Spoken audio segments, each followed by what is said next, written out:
Welcome back. I'm Jess. This is Matt, and we're Sloth Speed Travel. And this week we're exploring how dangerous is international travel actually? Are people actually out there dying en masse, or are there some ways that you can mitigate the dangers that do exist? This week we're going to be exploring the 5 top ways that people in the worst case scenarios are actually dying when they're traveling internationally and how you can avoid those same pitfalls. And if you stay to the end of the video, we're also going to explore some hotel safety by giving you some tips and tricks that you can use out there on the road to start to keep yourself safe. Let's get into it.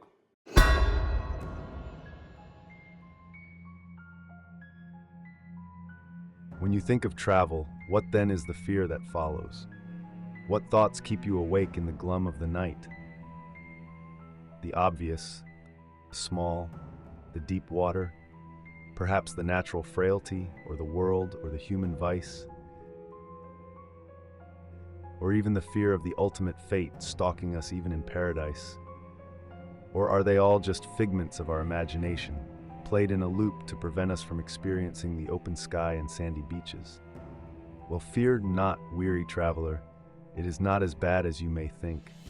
And remember, a ship in harbor is safe, but that is not what ships are built for. Get out there and explore.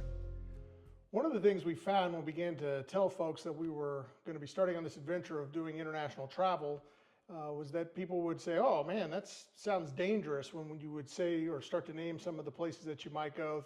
Think of places like the Mideast or some places in Southeast Asia or South America or even a neighbor as close as Mexico. People hear all the news stories and get really worked up about, how safe is it to actually do that kind of travel. And interestingly, the State Department has been keeping statistics on Americans that die overseas, and their stats are up to date through 2022 as of January 2025. You can still go to the State Department website, which you can see here. And on this website, it lists each country where a death occurred. And now these are all unnatural deaths. So things like homicides, accidents, car crashes, overdose, suicide, anything that's not somebody having a heart attack, a stroke, or some sort of a medical event, some sort of a natural death that's occurring overseas. Of course, those kind of events are going to occur. So these stats are based on the idea that these are the unnatural deaths, outside causes that made somebody die while they were traveling overseas. And one of the first things that we need to look at is what are we comparing that number to? And it's the total number of travelers that in 2022 were traveling out of the country, which was 80.7 million in 2022. So we're getting right out of the pandemic at that point. So people are now actively traveling again. So where did they go? So the top spots in 2022 were Mexico with 33.5 million and Canada 9.1 million. So our close neighbors are the top places. And then we go to United Kingdom, 3.7 million, France, 3.1, and then we go a little bit into the Caribbean there with Dominican Republic for 2.7 million, and back to Europe again with Italy, Spain, and Germany, all each about 2 million. And then all other places they've grouped together as about 22 million. So basically, Americans love to travel pretty close to the continental United States, our immediate neighbor to the south in Mexico, north in Canada, European areas, and the Caribbean. Those are our spots as Americans. Certainly other countries would have their little hot spots, but all of the data that we have is based on the Department of Commerce, which does the travel stats, and Department of State, which covers death statistics from around the world as well. So then what we're going to look at is sort of the 5 big ones that cause people to die. And then we're going to give a total number and sort of explain why there's probably not that much to worry about. But one of the big ones people worry about is just flat out being murdered. So homicides, total number 93, we're comparing against 80.7 million out there. So it's a minute chance of actually having a homicide occur. And then just about half of those, what was the stat on Mexico? 46 in Mexico. So 46 out of the 93 occurred in Mexico. So now cut that number basically in half and compare that against 80.7 million total travelers going overseas in 2022. And you can see that it's a very small probability of that occurring. Now, people are also concerned about all kinds of things like robberies and pickpockets and theft and all of those kinds of things. But realize those events do occur, and are always an ever-present danger in any kind of tourist setting where bad actors are going to be operating. But in light of the small amount of homicides that occurred in relation to those, were some Americans killed in robbery attempts? Undoubtedly. But it's such a monumentally small amount as to be not even a thing that you even put on your radar. You're going to take steps to mitigate getting robbed and pickpocketed, and you're going to follow safety protocols and follow State Department guidelines and guidance on countries that you're going to, and adjust your danger protection levels accordingly. But it's just not that critical. What's another area that people get concerned about, or another area where people So general accidents, there's about 105 deaths. Drowning, 102. I'm thinking both of those have a lot to do with alcohol. Yep. So the accident side, this is all other. So 105 accidents. This is things like extreme sports, hardcore surfing, rock climbing, mountain climbing are all included in these kind of accident events. For example, in that year, in 2022 in Patagonia, there was a climber who unfortunately lost his life due to some falling rock while he was scaling Fitzroy. So those kinds of events are included in the other accidents. It also includes things like falls off balconies at hotels, falls off of ships, those kinds of things, those kinds of events. So alcohol is almost undoubtedly always a large factor there, particularly with the swimming. So swimming is and then the drowning events, at 102 drowning events. People are on vacation, having some cocktails, they're in a party mode, they're not thinking about water safety. They just, all those kind of things kind of drift off. The other factor there is swimming alone. So you're out, and you find a little lagoon and there's no lifeguards present, there's really not anybody else present, you've been drinking, you've been out partying, whatever, and you decide you're gonna go take a dip in this body of water, and the next thing you know, you're in trouble and you drown and there's nobody there to help you out. So the mitigation, or the way to protect yourself, is to stay with people, which is always a good idea, at least one other person, if not more, and stay where people can help you or summon help if you get into trouble in those situations, or just laying off the alcohol and being careful about getting in water. Any other thoughts on drowning? Yeah, those riptides are strong out there. Yeah, ocean swimming, all of that. Yep. So definitely. And then the one that really caught me off guard, that is an odd statistic, and it's the second highest event type, is suicides. So in 2022, they recorded 107 suicides overseas. So travelers that left America, went overseas, and then ended up committing suicide. Super unfortunate and sad, certainly. Yeah. But it's obviously a pattern if it's the second highest reason why Americans died while traveling overseas. And there's probably 1,000 different reasons why somebody would choose to do something like that. Obviously, if you're having trouble or you're struggling, our strong recommendation is to reach out, find help, talk to a friend, talk to a mental health professional. But certainly from a traveler standpoint, you can eliminate 107 of the total just based on the idea that most travelers are traveling for vacation and for slow travel and those sorts of reasons, and not specifically to have an unfortunate suicide event. Yeah. Then we have the number one thing that kills Americans while they're traveling overseas. Vehicle crashes. And that's all types of vehicle crashes. Mm-hmm. So that's mopeds, buses, cars. Yep. And that was at 162 deaths. So that's our top cause of travel deaths in 2022. Yeah, in 2022. And when you think about vehicle crashes, seatbelt compliance in the United States, it's really pounded into us to wear seatbelts. Not worried about the whole, my body, my life, I get to decide whether I wear a seatbelt. Not talking about the political side of it, but certainly the safety standards in the United States and with our vehicles and with our vehicle code and the rules of the road that are out there incentivize us to use seatbelts frequently, which reduces overall in the United States our deaths. However, other countries don't have those same, standards. So the Uber driver here in the United States that may prompt you to put a seatbelt on as a passenger in the back seat, that may not happen in a foreign country. You may just hop into a car, The vehicle safety standards are certainly less. Vehicles on the road that may not be roadworthy, tire blowouts, you name it. Anything that can go wrong could go wrong. And vehicle accidents or traumatic events, no matter where they happen, but certainly overseas where the standards may be not as stringently enforced, can be a problem, and it led to 162 deaths. Yeah, the infrastructure, the roadways, the traffic lights, all that sort of stuff. And a large chunk of those are going to be motorcycles. Mopeds are a big one that get travelers overseas in trouble. You remember riding one when you were a teenager. Now you're in your 40s, you slide out and you're in Southeast Asia and you try to ride a moped in Vietnam. Let me know how that works out for you. And no helmets, right. No helmet laws there. Comment down below if you've been overseas and ridden a moped and how dangerous that can be. What was your experience riding mopeds? But a lot of people get injured riding mopeds while they're overseas. So in totality, there's 603 total deaths in 2022 out of 80.7 million travelers that left the United States to go to foreign countries to travel and vacation and visit family and whatever their reasons were for leaving the country.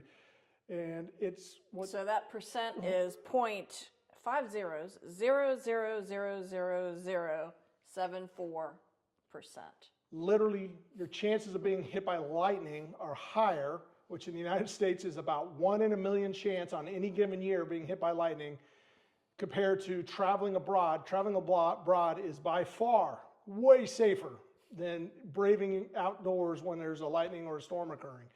So the perspective of that is, if the worst case scenario for things that you could possibly be afraid of while traveling is dying, then it's really not a thing. Again, the statistics on it are so amazingly low that if you're going to be concerned about something, dying from international travel is not a thing that should even be even in the ballpark of the top of your list. But let's also look at the rest of the other top five, or the next five that sort of round out the top 10, just so you're aware of them. At number 6, we've got overdoses with 16 people that overdosed. Again, good reminder here, do not mess around with drugs when you're overseas. I strongly advise don't mess around with drugs in the general sense, but when traveling overseas, you just don't know what you're getting into, and obviously 16 people in 2022 lost their lives due to overdose. Boating accidents, 8. Again, fairly small, but something to keep in the back of your mind. Again, simple watercraft safety, like keeping your flotation devices on. Again, standards may be a little lower in foreign countries, so you need to watch that. Air events. A lot of people are worried about planes crashing. 7 deaths total from air events. Many of those are going to be related to bushcraft or bush flight style flights, where it's small aircraft, general aviation aircraft, trying to fly to obscure, distant places and bad things happening. Terror attack, 2. Only 2. And both of those occurred in Iraq. So, I'm not saying you can't go to Iraq, but that is one place that I probably would actually be concerned about traveling to. The other thing that we held back from the 603 deaths from 2022 were the Ukraine. So there was, I think, somewhere in the ballpark, 13 or 15 American citizens that were killed as a result of direct combat in that zone in Ukraine. Those are purposeful events where people are going there on purpose to fight in combat. So those are not, true accidental events or tragic events that are occurring as a result of leisure travel. So that 603 doesn't include the Ukraine. And there was one unknown, just something they couldn't get the stats on, I guess, so they just didn't include it. But the long and the short of it is, very safe to do international travel. Really is not a concern. It doesn't mean that you may not be the victim of a pickpocketing or somebody stealing stuff from you in your hotel room, or the loss of a property, or an injury that occurs as the result of some kind of accident that's completely outside of your control. But in a general sense, remarkably safe to travel. Yes, come join the journey. Come out there and travel. Exactly. And then what we want to do here, as I mentioned at the beginning, is we're going to give you a little bit of some examples of things you can do, starting at basically the place where everybody kind of starts their day and their journey when they're out traveling, which is in the hotel room. How to protect your valuables in the hotel room and how to kind of secure that hotel room. And this stuff's kind of out there in the internet. You can find lots of information on these things. But certainly, as prior first responders, Jess and I both have a lot of experience in this area of safety and medical, and trying to make sure that we stay safe out on the road. So we look forward to bringing you more of these tips, but we'll begin today with some looks at hotel safety. Absolutely. First and foremost, get that door hanger out on the outside of the door and let them know not to disturb you. Even if you're not in the room, it'll make it appear as though you're in the room. And then if you really want to level up to the next level, when you leave your room, you can take the door hanger and just ease it over a bit, let it close inside the door. And then when you come back, if that thing is fallen out and is hanging down again, you'll know somebody has entered the room. Now, it could have been cleaning staff, even though they're taught not to do that, but at least it gives you some advance notice that something could be going on. Also, we've got the emergency plan on the back of the door. If you didn't physically look, which you should, to see where your exits are, particularly if you're on upper floors, you got to take a quick look so that in the middle of the night, when those smoke alarms are going off and that fire alarm's going off and there's an actual fire in the building, you've got some sense of where you need to go to get out of there and you're not disoriented. Then we got the locks in hotel rooms. Watch this. Push down the handle and it unlocks for fire safety. They don't want you getting trapped in the room kind of thing, but it also makes it easy to get it open if you can just get something around that handle. This lock, again, put it on, but the front desk and every first responder and every bad guy knows how to get around those things. Then you got this automatic door close, and we'll show you how to deal with that in a minute here. But first, let's deal with the main lock here. The super lock is something I like to use. It's inexpensive and cheap, and this is how it works. Just slide it around, and you're just going to wrap it around whatever locking mechanism you might have. You can even use regular door handles for these things at your house or apartment. And once you've wrapped it around and lock it into place, now that automatic opening feature will be, for the most part, disabled. If somebody uses a magnet to move a string up and over, which is an often used method to get inside these doors, they just aren't able to do it against the pressure there. And then if you really want to be safe, you can put a small towel, washcloth or something in here and prevent that string from even getting around the door handle, and thereby rendering that not a way bad actors can get in. Then you can take this same device and you can move it up here to the automatic door closure. And what you're going to do is when this opens, it'll automatically close the door, but it also acts as a counter pressure. So if you can keep that device from working, then you can keep the door from coming open quite as easy.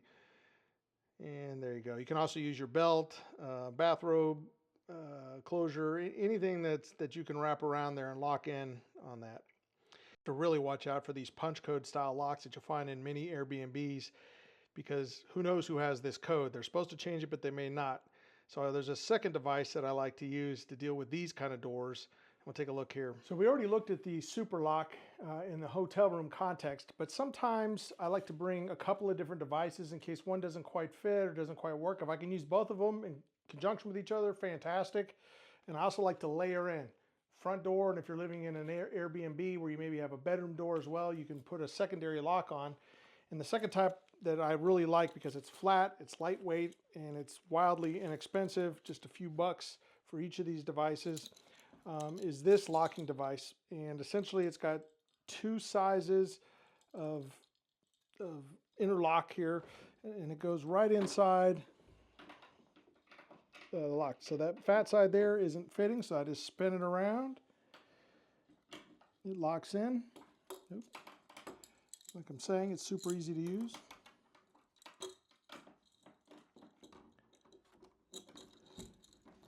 Close the door on it.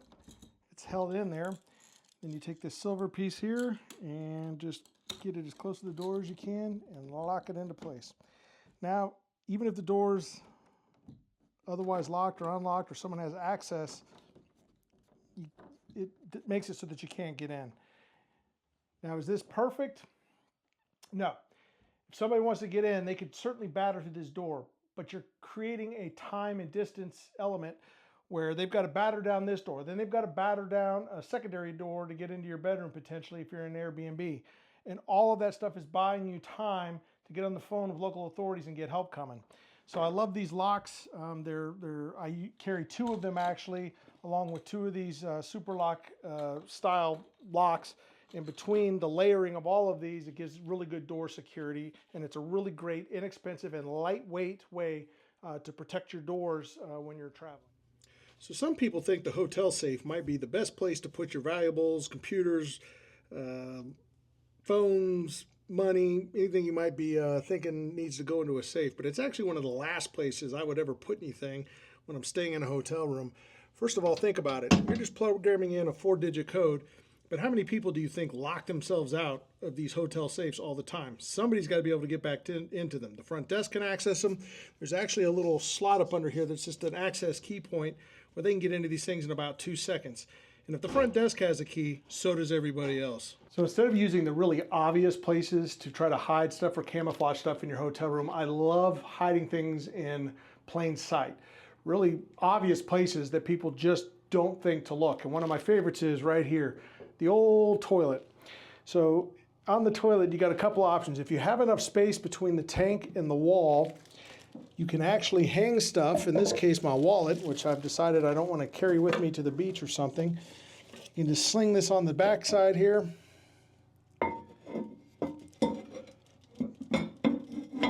Put the tank back in place, and now it's hanging there. And if I were just to walk in, I'm not going to notice or see that hanging back there. If you want to be really discreet about it, or you don't have that kind of space, you can actually just get it right into the tank here. Same thing, you can actually just put it in the tank. It's down in the water there, it doesn't matter, but if you want to leave it kind of hanging at the top, that's fine. And again, it's in the tank. Most people, if they're going to come in pressed for time, looking for your stuff, are not going to take the time to come in here and look into the toilet tank. So it's a great place to try to hide your valuables. Certainly there's some complicated ways to hide valuables in your hotel room. You can do things like pull drawers out and get down underneath there. You can take vents apart. But again, my strategy is always I just want to leave. I want to go somewhere real quick and I'm going to come back. I just need to protect my stuff long enough that it'll survive somebody coming in quickly without a lot of time, trying to grab quick valuables that are easily accessible and then leaving.